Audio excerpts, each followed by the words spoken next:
if it's possible now for anyone in the world to download a piece of software that allows them to effectively be their own bank, then it's likely that that will happen. So I think there are limiting factors for tech giants. However, these technologies are indeed redefining our industry completely.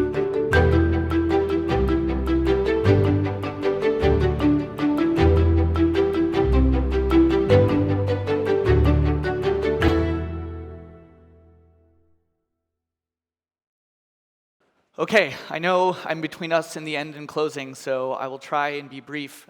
This is an incredibly interesting topic, though, and I think it's super appropriate that we're here in Dubai, surrounded by such an inspirational setting, to gaze into the future and consider a little bit what technology, artificial intelligence, blockchain, and more will provide for the future of finance. So, without further ado, I'm the co-founder of blockchain.com. I'm also the co-founder of a nonprofit charity called sky'sthelimit.org, which uses AI and blockchain to help accelerate young adult entrepreneurs. And I'm also the founding commissioner of the Blockchain Commission for Sustainable Development. I'd like to thank the FT for inviting me here, and also for Dubai for being such an amazing host as usual. Mankind created software and technologies, reducing every distance, border, and difficulty, pulling the world instantly more closely together. But what about finance? How has money really improved? The digital world is part of our DNA now. It's part of how we consume our entertainment, share our experiences, and stay in touch with our loved ones. So why can't money be digital too? We're currently seeing the emergence of FinTech, challenging one of the most entrenched and consolidated industries in existence, finance. FinTech questions the wisdom of the traditional financial sector by providing consumers and businesses with more choice, more features, and more access to financial services than ever before. I'd like to start by defining a few key terms so we're all on the same page. Many of you have heard about blockchain technology or distributed ledger technology, AI, and machine learning. A blockchain, or a distributed ledger, is just a database where information is recorded in multiple instances, and anyone in the network can access and verify or add to it. There's no centralized authority. Instead, protocols help manage the network, and consensus is achieved, and validity and all the information is verified instantly. These decentralized ledgers facilitate unparalleled immutability, transparency, and make possible new kinds of relationships between actors in a digital setting. Digital tokens are another key term. The most established example of a digital token is the crypto asset known as Bitcoin. Bitcoin is vastly misunderstood, but it's easiest to think of it as digital cash. In the physical world, paper cash can be transferred between two people without the need to involve a bank. Well, this is a peer-to-peer payment, and a digital token such as Bitcoin allows for the same type of transaction to happen in a purely digital form. So why does this matter? It's important to understand the context in which these protocols have taken hold. When you think about it, the basic structure of banking hasn't really changed for hundreds of years. Since the creation of the modern banking system by the Florentine Medici family in the 15th century, monetary exchange has been built on centralized ledger keeping by banks and central banks. These centralized and arguably antiquated systems are rife with inefficiencies, and that has left over a third of the world population without banking or being underbanked. Blockchain technology offers some viable solutions to these inefficiencies in an increasingly digital and connected world. It's the prospect of bringing down the barriers to financial services and empowering people with more choice over their financial future that makes me so excited about this technology. So here's how we see the future. There are three key developments that are emerging. The first of which, that can't be ignored, are crypto or digital assets. This is an entirely new asset class. The second is the digitization of all sorts of assets onto digital mediums. And the third is the emergence of new economic actors. So I'd like to explore each of these with you quickly. Let's start with crypto assets. As I mentioned at the beginning, blockchain technology removes the need for a central intermediary or record keeper and allows for the peer-to-peer exchange of digital assets or tokens.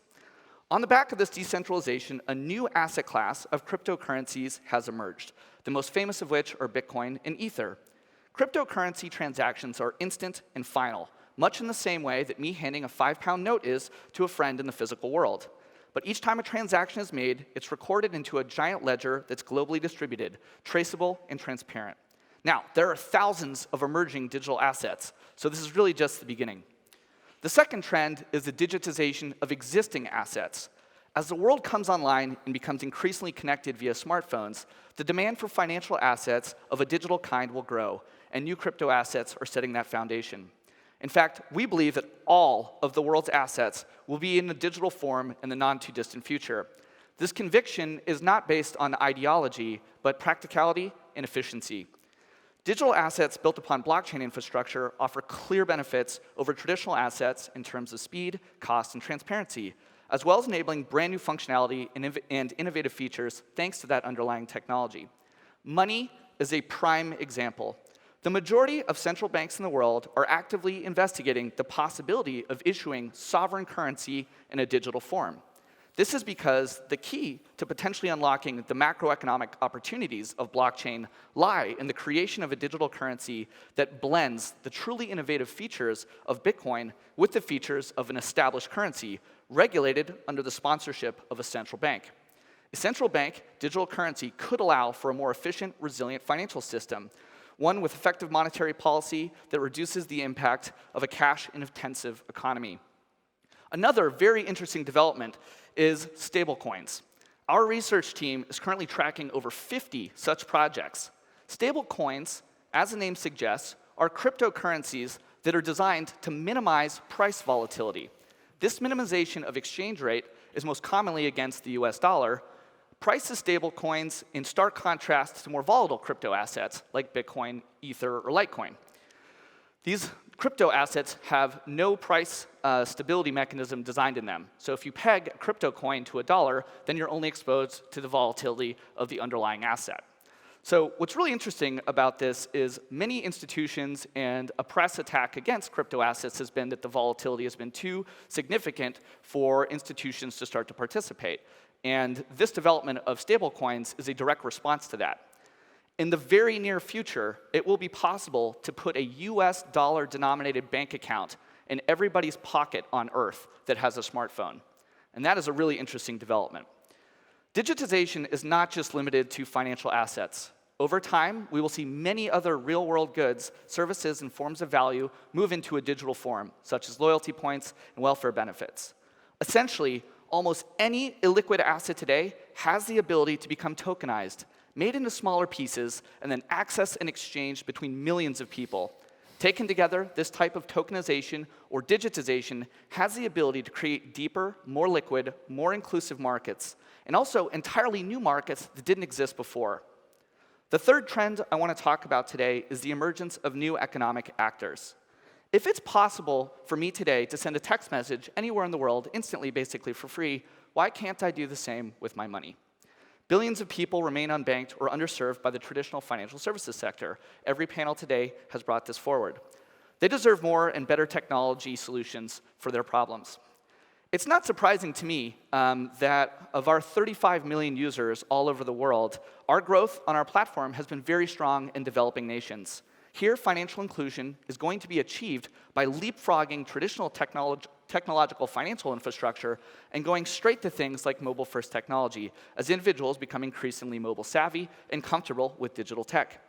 Soon, using their smartphones, people all over the world will be able to store, transact, and secure digital assets, their digital identity, and their personal digital data, all from a wallet stored on their phone. The final wave of digital actors won't be people, but machines. The Internet of Things already consists of over 1 billion connected devices and is expected to grow to hundreds of billions in the years ahead. But what's more interesting to me is that all of this today has a significant amount of centralized risk. So how can we benefit from this new world of connected devices without having to sacrifice our data or our privacy? Blockchain technology can offer the potential building blocks for an Internet of Things by facilitating safe, secure, and efficient messaging and transactions between billions of connected devices. It's this technology that enables the peer-to-peer and trustless transactions that will be needed to bring this world to fruition. I wanted to touch quickly on the great promise for Islamic finance. With blockchain, code is money, and code becomes law. Digital money built with code can therefore be programmed. If there are specific rules that need to be adhered to, then you can build those directly into the protocol itself. Furthermore, blockchain technology allows for the creation of automatically executing smart contracts. The best way to think about it is, consider how inefficient a banknote is. If I want to give it instructions, I can't really do that. I might be able to fold it into a paper airplane and throw it across the room. But if I wanted to make an agreement with someone, if I had a digital representation of that, I could then apply logic to that piece of money. And I could say, after a certain event occurs, I have to pay half of it to this person, 25% goes to my savings account, 5% to charity, and the rest gets locked up in a futures contract. So once we have programmable money, we can build all kinds of really interesting applications. And this is just a glimpse of where I think the future is heading. It may seem a little abstract right now, but before I finish, please let me paint a portrait of how this could impact your day-to-day lives in the not-too-distant future. Imagine yourself sitting in a self-driving car, racing to get to the airport after this conference. You don't actually own this car. You just own tokens that entitle you to 5 hours of drive time, because that's all you really need. This week, it turned out you'd used a little extra, so before you left, you bought some crypto tokens on a digital exchange using your phone. As you're driving to the airport, you're reading an article on your phone about a tsunami that's hit a rural area in the South Pacific. And as you continue to read, microtransactions are paying the author of that article in the background. You're so captivated by what's happened that you decide to make an economic transaction to support the relief efforts. And directly from your phone, you can pay that charity across the planet instantly, and the funds arrive in a publicly auditable way to the charity on the other side. That charity is also verified on a blockchain. Now, unfortunately, there's a lot of traffic on the road today, but no worries. We've paid our car a surcharge, and it's going to negotiate with all of the other cars on the road to clear a way to the airport so you can get there more quickly. On your way to the airport, you get a notification that you have an appointment with your doctor tonight. So, using your smartwatch, you pull down some data about your health metrics. Those get communicated in a private, peer-to-peer way over encrypted messaging to your physician, who can study those things before you get to your appointment. Your car parks, drops you off at the airport, drives away, you get your flight. It's going to go recharge itself and make a payment to a self-charging station nearby. And while it's there, the car gets a notification about a new upgrade for a safer braking system. And the car decides to invest in itself. It upgrades itself because it knows if it's a safer car, it'll get more clients. Now, if we don't think that world isn't too weird, it may not be that far away. But all of this will be possible by layering on the capabilities that are capacity building right now. Digital payments, machine learning, artificial intelligence, these keywords that we talk a lot about, they're all coming together to build a hyper-efficient economy. So I think we've got a lot to discuss, but the future of money outlined here is one where money flows around the world as seamlessly as data does today. Money will work so well in the future that we might not even notice it, and transactions will take care of themselves in the background while we get to focus on living our best lives. So I'm extremely eager to hear the perspectives of my fellow panelists, and thank you for your time today.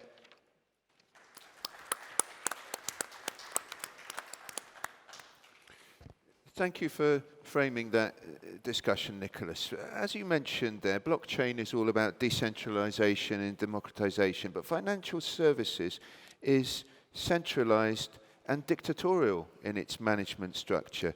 There are silos, but these are seen as a barrier to new technology development. Is the structure of the finance world diametrically opposed to the type of technology that you wish to innovate with?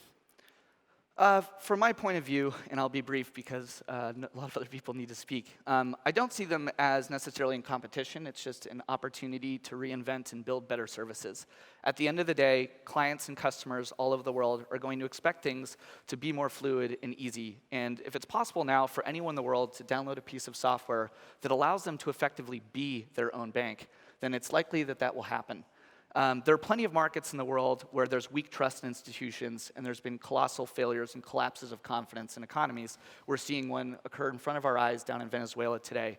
These are markets that need capabilities and features and tools that give sovereignty back over people's money in their own hands. And so, from my point of view, we draw a lot of talent from the financial services sector into my firm. On the board of directors, we have Anthony Jenkins, a former group CEO of Barclays, a former chairman for the MENA region of JP Morgan. These are people with great and deep financial service experience, helping guide a transition to a digital financial future. And so I don't see them as necessarily in conflict, although blockchain technology is about unbundling trust from these centralized institutions. And if you put a lot of risk in a centralized place, over time, you colossally increase the likelihood that a bad thing will happen.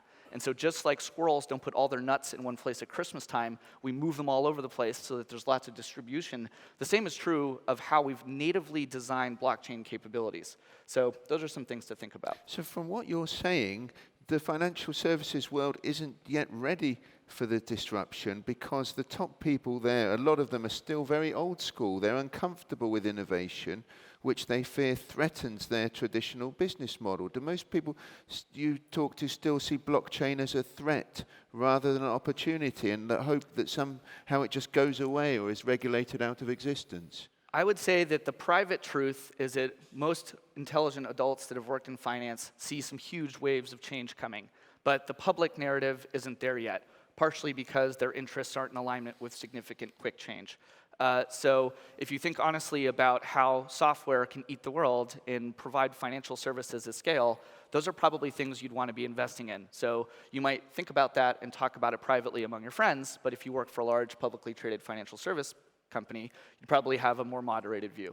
But you were talking earlier on about these layers, about making this cake of the AI and the blockchain and the quantum computing, and it's all together in this wonderful recipe. You have a couple of forkfuls and you feel great. But at the end of the day, you can't, the people that I speak to in the industry say blockchain means a different architecture. You can't just bolt it on. You have to replace it. But you're talking, you sprinkle a bit in and everybody's laughing, really. So it's important to understand that there are different types of blockchain technology. So they exist on a spectrum. There's public ledger systems, there's hybrid systems, and then there's private ledger systems, one that may ask for permission between federated entities.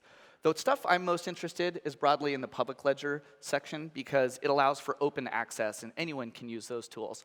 There are good reasons for using federated blockchain capabilities or distributed databases. They're faster, they're more efficient, and you can control access to those things. But part of the whole point of an open ledger system is that anyone in the world can participate. So it doesn't matter what color your skin is, what your credit score looks like, what gender you are, or where you were born in the world. And to me, that's really interesting. If it's possible for anyone to be able to send messages, it should be true to be able to do the same for value. And in the future, value will be represented by digital code. And so I think the ability to basically use peer-to-peer capabilities for exchanging value is going to fundamentally change the way the economy of the world works. If we can wrap the whole planet in economic capability for all people to exchange value, then we're going to be able to build a more integrated financial system. So we're getting a bit of feedback from your voting, ladies and gentlemen. So 69% of you have said that AI and machine learning are the main factors which will transform the financial industry. Blockchain is a bit behind there on 14%. Quantum computing and the Internet of Things making up the rear at 9%. If I can bring in Jonathan Larsen, are you expecting more competition in the financial world from the likes of Amazon, Facebook, and the tech innovators in Shenzhen, for instance? Yeah, well, certainly players like the US tech giants and Tencent and Ali in China are already involved in financial services in a significant way. I think it's interesting. If you look at Google a decade ago, I remember when I was at Citibank, where I used to run their global retail bank, we partnered with Google at one stage to create the first mobile wallet in the United States. And at that time, I think their ambitions were far broader than they are today in financial services. I think the crisis experience and the amount of capital and regulatory oversight that is now attached to being a financial services provider on a significant scale has probably warned them off really going headlong into this direction. So I think there are limiting factors for tech giants. However, these technologies are indeed redefining our industry completely. And at Ping An, we have a lot of technology applied to our traditional businesses in insurance, banking, asset management, wealth advisory, but we also have a bunch of new generation businesses. And what we find is that the combination of these technologies has transformative power. So for example, most of us are familiar with basic natural language applications. If you've used Siri or you've used the Amazon or Google products.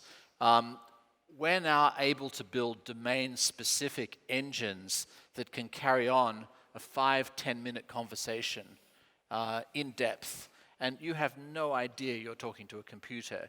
The conversation is modulated to your speech patterns, to your accent, and it's 98% of the time within that 5 or 10 minute period, you're very unlikely to exceed the boundaries of what the robot can actually deal with. So you start combining that with some the decision technologies we already have, and you've just changed the customer interface for our industry, period.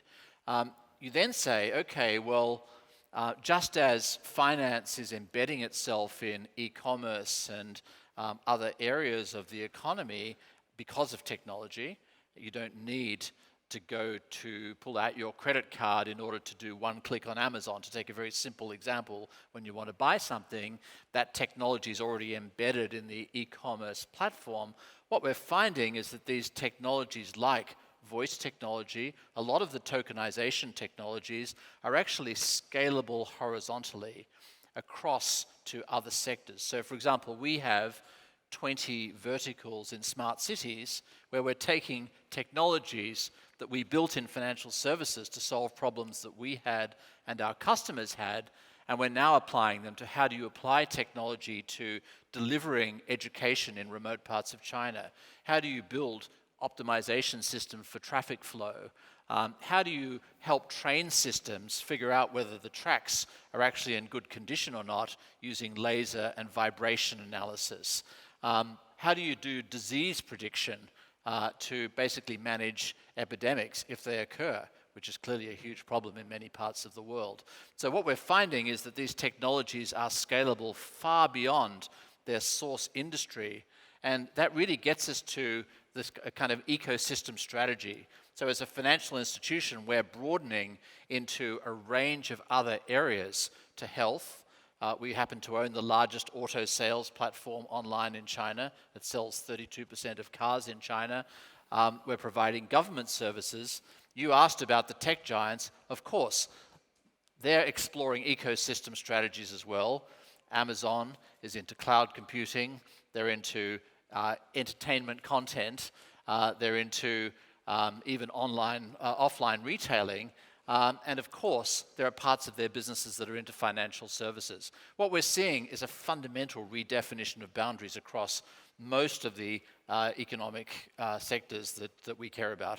So next year it's you, me, and R2D2 on the panel. But speaking in jest, we have the dynamic that you're talking about. Basically, the Chinese big techs, Alibaba and Tencent, are diversifying from commerce into banking. They're coming to eat your lunch, and then you're nicking their sandwich box, basically, because you're moving in the opposite direction and going into the health clinics, the algorithms to measure the traffic flows, etc. I think that's exactly right. I think we have very different starting points. We both have enormous strengths in our base businesses. We have the advantage of the profitability and the revenue streams associated with traditional financial services businesses, which are extremely strong. Our company's grown its net income at 30% for the last 30 years compound, so that kind of triples every 5 years, so that's really powerful. That gives us the resources to be able to do this stuff, but obviously companies like Tencent, Ali, Baidu, Google, Apple, Amazon, they also have enormous resources, and they can push the frontiers of their business in a very different way. I think what's really different is in the old world, the physical distribution system defined many industry categories: cinemas, bookshops, supermarkets, banks. Those physical distribution systems in many cases have gone, and really we're looking at technology as the sort of overlay that defines the business. So if I can bring in Navin Gupta of Ripple. So I was asking a few colleagues in London during the week, what do Ripple do? What is their function? What's their place in the financial ecosystem? And one of them said to me, look, go back about 10 years and remember when Manchester United were the dominant team, and then Qatar started investing in Manchester City, and so SWIFT are Man United, and Man City is like Ripple. Man City 10 years ago is like Ripple, and all that Ripple want to do is to replace SWIFT, to replicate, rival, and eventually replace SWIFT as the top dog in the messaging and payments world. Is that a correct diagnosis? That would be like saying that Jeff Bezos started Amazon to replace Barnes & Nobles or Walmart, right? That's really not true. But what happens is people need reference point. So whenever we speak to people, if you talk to them something about abstract, if Jeff Bezos in the starting started talking about cloud computing, people wouldn't get it. They need reference point. They need a starting point as, for example, books. He started selling books. So similarly, Ripple has started where we're connecting two banks together in a WhatsApp kind of format, right? And what does it create? So first, what it creates is great customer experience. So whenever you send money overseas, all of you have sent probably a wire transfer, and I can say that easily 90% of the people are hugely frustrated with the experience that they have. But with Ripple, the experience that you have is it's error-free. That means even before the transaction essentially moves, the name, the account number, the AML checks are already done to make sure if the money leaves your account, it instantly gets delivered into the destination account itself, right? The fees are transparent, so you know what FX rate you're paying. You know what fee will be charged by originating institution, what fee will be charged by the receiving institution, and what net amount in the destination currency will get credited to the account. You will not get an option of SHA, BEN, R, and you have no clue what all these options mean. And the simplest way to think about it would be, how many people in this room will buy this bottle of water from a supermarket not knowing what the price would be, right? And better still, you check out, and after 2 years, it shows up in a credit card bill that this is the price of this particular water bottle. How many of you would do it? But that's what exactly we do today in the wire transfer world. We essentially don't know what FX rate will get applied to a transaction. We don't know what fee will get applied to this transaction. We just get debited in the local currency when we are sending a wire transfer. So in our mind, the customer experience is pretty terrible, and we have changed that all dramatically. But that's not where we are stopping. So the customer experience is a start because we have to win Jonathan's business. We have to win Nick's business by letting the institution provide the customer experience that uses Ripple technology. But the next big thing, if we really wanted to bring the cost of international remittances down, is this $5 trillion that is stuck capital by banks in the world, which is called as pre-funding. So as you know, whenever a bank sends a wire transfer, it actually keeps pools of capitals in currencies around the world to make that wire transfer happen. This pool of money has capital cost for the banks. It has got depreciation or hedging cost, and that's the reason wire transfers are so expensive. So this is true with the World Bank reports that on an average, a wire transfer costs 7% for a person to send it from point A to point B. Can anybody tell me what is Toyota's net profit percentage or gross profit percentage, or Volkswagen's, right? So sometimes it's between 2 to 7%. So a car company which is making this amount of profit, the same amount of cost is being used in sending a wire transfer from point A to point B because of this $5 trillion being stuck. So we use a digital asset to essentially do real-time funding, to do funding on demand, so that this $5 trillion is not required. And we are making the industry hugely efficient so that the cost of remittances can come down, the experience can come down, and we can really move on to the WhatsApp world the way we know today. That means Nick is able to send a message to Navin seamlessly. He replies back, and if we were to compare both our WhatsApp, it's essentially exactly the same number of messages that we send to each other, so there is no reconciliation that's required. And that's the world that the Ripple is moving the world to. And yes, we need to give a reference point to the people to say, yeah, it's like SWIFT, or it's like liquidity pools of capital, but these are just reference points for people to understand. But the key thing is we are making a dent in the universe by making your life much better and getting money to move like information moves today, or an email or a WhatsApp message moves today.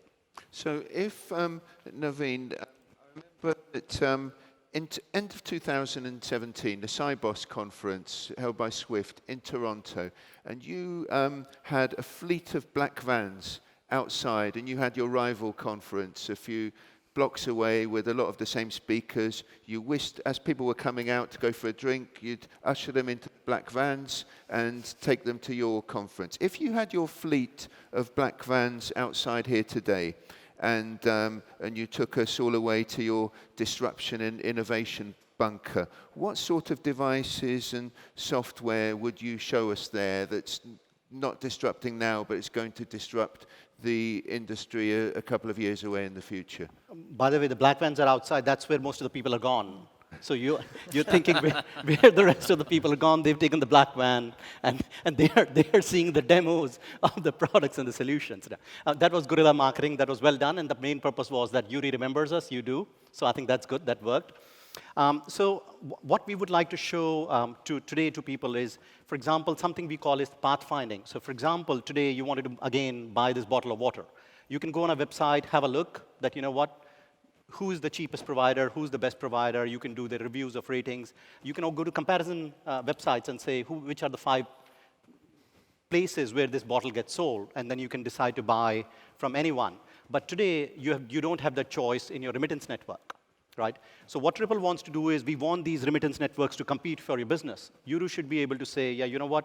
I want to use a digital asset network. I want to use a X network, a Y network, and let these networks compete for my business to deliver my money from point A to point B in a different country.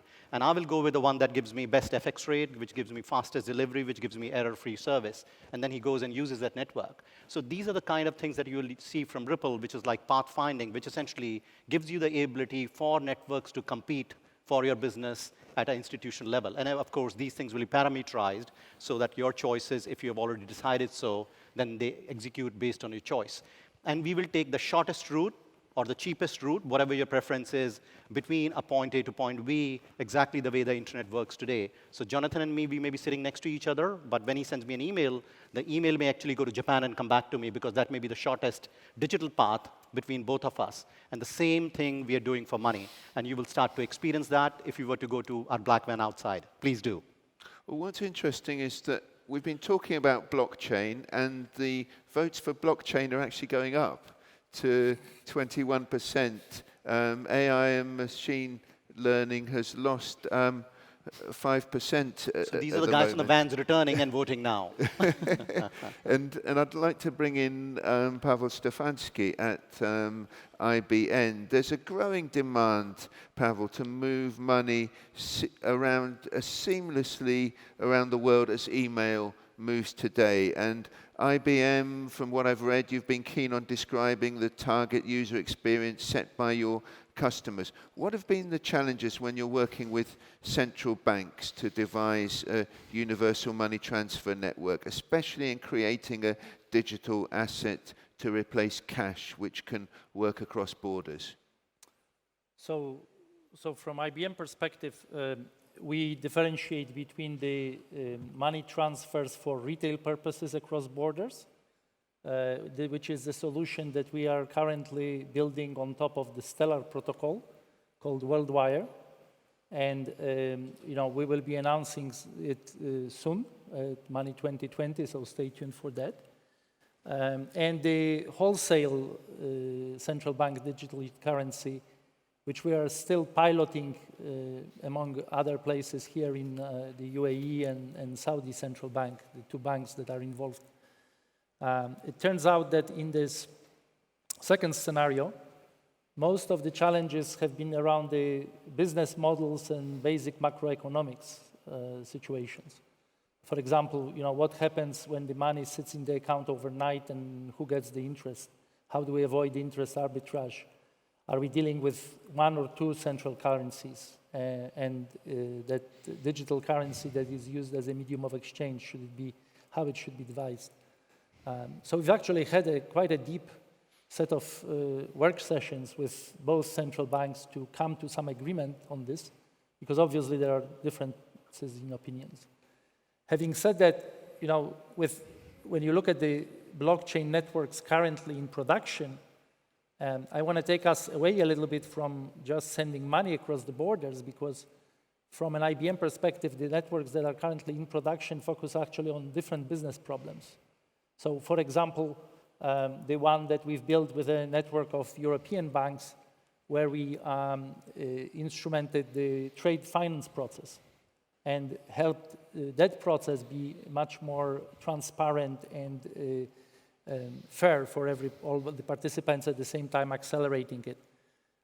The second one, complementary to the WeTrade network, is what we call Trade Lens. We built it with Maersk, and it currently handles all the logistics of shipping goods across the world. And those are the use cases where we see the value of blockchain quite unambiguously and clearly. It cannot be replaced with a central database. But do you think its influence is perhaps, sorry to interrupt you, is perhaps exaggerated? That, we've got a voting score there that artificial intelligence and machine learning is much more important than blockchain. Oh yeah, and as we talked, before this panel, right? I was of that opinion, so I'm pretty happy with the results. I don't know how you managed to get them to fit my predisposition here, but the point here that I guess we have is that AI. First of all, machine learning is a subset of AI, right? So when we talk, some people equate the two things. Clearly, AI is much broader, and you can kind of build the whole taxonomy there. The point is that this will affect really everything that we do as human beings. Every single business process, every single activity, be it corporate, business to business, business to consumer, will be impacted by these constant advances in AI. That goes back to what Jonathan was talking about. For example, the ability to dialogue with the machine, using the information that's contextually correct, available, doing this in a way that fits the given person, and yes, possibly leveraging blockchain as a trusted network that exchanges value. But life is more about exchanging value, right? Our life has many more assets, and AI fundamentally will be addressing most of those in the years to come. And Jonathan, bearing in mind Pawel's comments there on artificial intelligence, I've got a question from James in the audience for you. What is the difference between digitalization, innovation, and automation? Well, I think they can mean the same thing, but they can mean many different things as well. Let me just make one, building on Pawel's comment. I think that when you think about the relationship between blockchain and AI and machine learning, I would think of blockchain, I think Nick agrees with this if I was listening to his comments earlier, but I would think of blockchain as a sort of subset of tokenization in general. And then I would think of something like Bitcoin as an application within blockchain. And then I think of tokenization as a form of digital representation. And I think as we digitize, what we're really talking about is basically representing everything in some form digitally. That could be using a self-verifying technology like blockchain, or it could be using a more conventional database technology. It really depends on what the context and the need is. And once you've got that representation layer done, the AI piece comes in to say, okay, how do I add value to that? How do I add decision value to either optimize it or make it empowered by itself? Yeah. And I think that, if you just think, I think it's actually represented quite well in this chart. Yes. Once you've solved layer one, which is the sort of representational problem, which is not particularly a technological problem, it's mostly about an acceptance problem. And it's mostly about an execution problem, then the far bigger set of issues and opportunities is what do you then do now that you've got this digital representation of everything? So, I don't know if that answers the question, but I hope it does, because I think fundamental to digitization is representing everything you do in the physical world in a digital way. And it either means replacing it or creating a digital twin, if it's an activity that has to remain physical. And then the AI layer on top of that says, how do I create value from that? Yeah, and there is one thing I just want to add here. A lot of times, customers really don't care about technology. They care about the solution, the benefits it can deliver. So by and large, in my mind, the tech problem is a solvable problem, or it has been solved, for example, in our case. But the problem that most of people are trying to solve is the ecosystem. So you have got great tech, you have got a great platform. How do you get people to adopt it? And Pawel and me, we were talking earlier, how do you get hundreds of institutions on that tech and build that on the platform? Because platform business is like, I will only join the platform if my friends are on the platform. If you have one telephone, it doesn't work. And there is a multiplier effect if they are on multiple platforms. And then the third bit, so it's the tech, it's the ecosystem. The third bit, which will become the topic of this conference next year, would be interoperability. So Pawel has a great platform or an ecosystem that he has built. Jonathan has built one. We have built one. How do they speak with each other? Yes. So they need to be interoperable, because otherwise we end up in the same pre-internet world where there is an AOL, there is a CompuServe, and there are different islands, but these islands don't speak to each other. And that's the reason what we are working on is Interledger Protocol, ILP, which essentially connects till we are compliant. We are ILP compliant. Jonathan ecosystem can send, connect with Ripple's ecosystem, and we can speak to each other very, very easily, almost like the TCP/IP of the world. Pawel, very briefly, because we've got several more audience questions. I want to go back to that chart, because it actually, as Jonathan said, I think it came out very, very well. And interestingly, right, quantum computing is at the bottom.